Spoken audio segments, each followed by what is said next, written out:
Hello students, welcome back to my YouTube channel. Today we are going to discuss a few things about Twelfth Night. Let's start the video.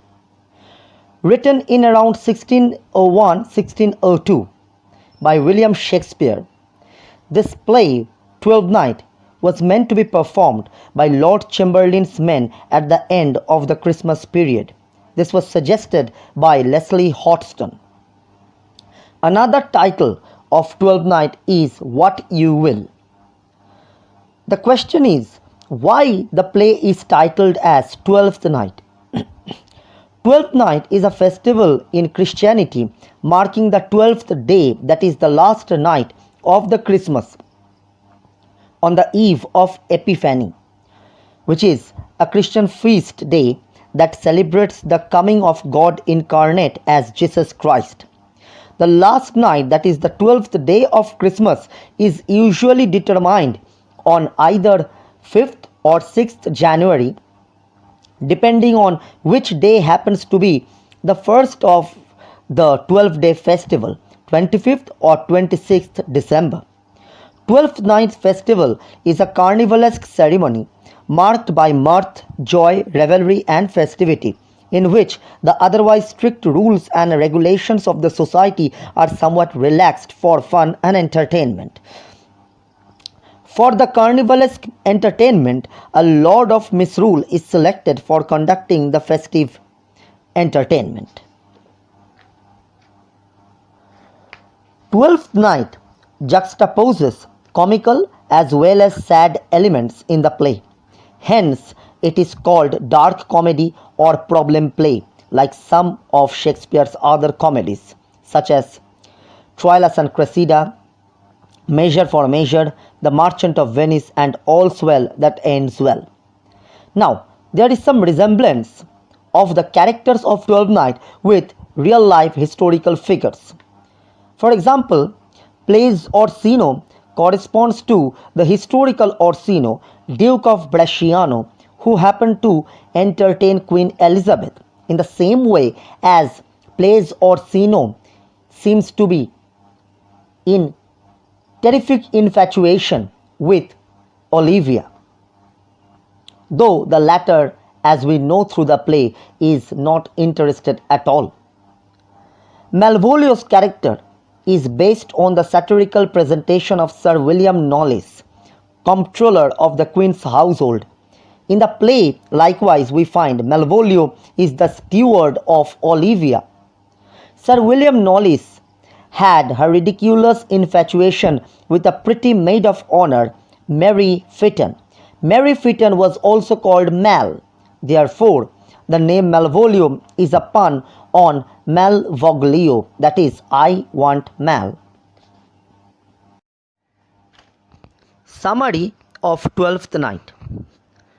Twelfth Night is a fast-paced romantic comedy with several interconnected plots of romance, mistaken identities, and practical jokes written by William Shakespeare. This story takes place in Illyria, Italy. The main character is Viola. Before the play begins, there is a terrible storm and Viola and her twin brother Sebastian are in a shipwreck. Both Viola and Sebastian believe their twin died in the storm. At the beginning of the play, Viola has survived a shipwreck in which she becomes separated from her twin brother Sebastian, whom she presumes to be dead. She has been washed ashore to the city of Illyria, ruled by Orsino, Duke of the province. Orsino is melancholy because he is in love with Olivia, but the latter does not respond. Firstly, because she is not interested in the Duke, and secondly, she has vowed to mourn the death of her brother for 7 years, which is why she will entertain no visitors from the court of Orsino. Meanwhile, Viola, all alone in the foreign land, puts on the disguise of a male and, seeking work for self-sufficiency, gets a job as a page in Orsino's court. Viola adopts the counterfeit name of Cesario and very soon becomes Orsino's favorite page. Orsino sends Cesario as his proxy lover to Olivia, But Olivia, who initially was not interested in permitting Viola/Cesario entry, immediately falls in love with Cesario. Meanwhile, Sebastian has also landed in the city of Illyria, saved by Antonio, a kind man who turns out to be an old enemy of Orsino's men.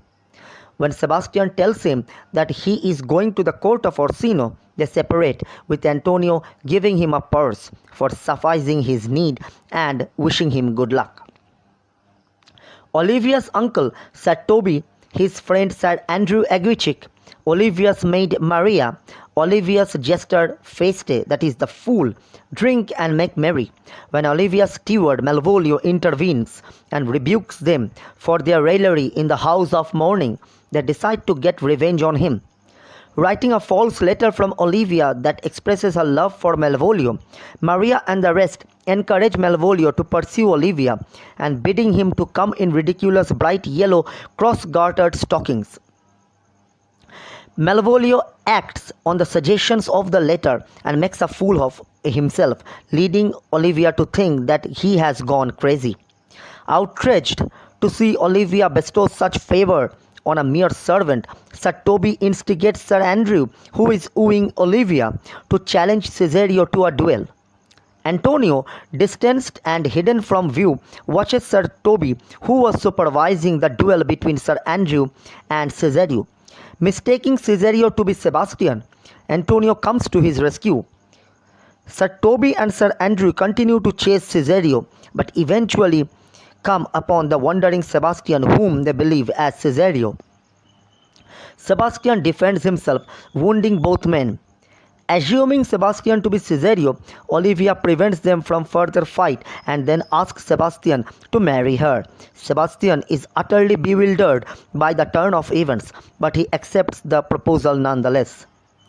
Elsewhere, Olivia goes to the court of Orsino for giving him the information and the ultimatum that she cannot love him because she is already betrothed to Cesario, whom she loves. But Cesario denies that claim outright, as he/she is neither committed nor betrothed to Olivia, but his/her wholehearted dedication is meant for Orsino.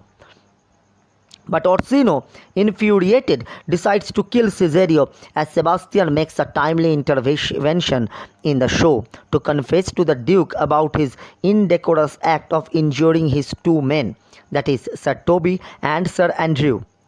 With Sebastian's arrival, the confusion of mistaken identities and the resultant misunderstanding amongst characters is resolved once and for all.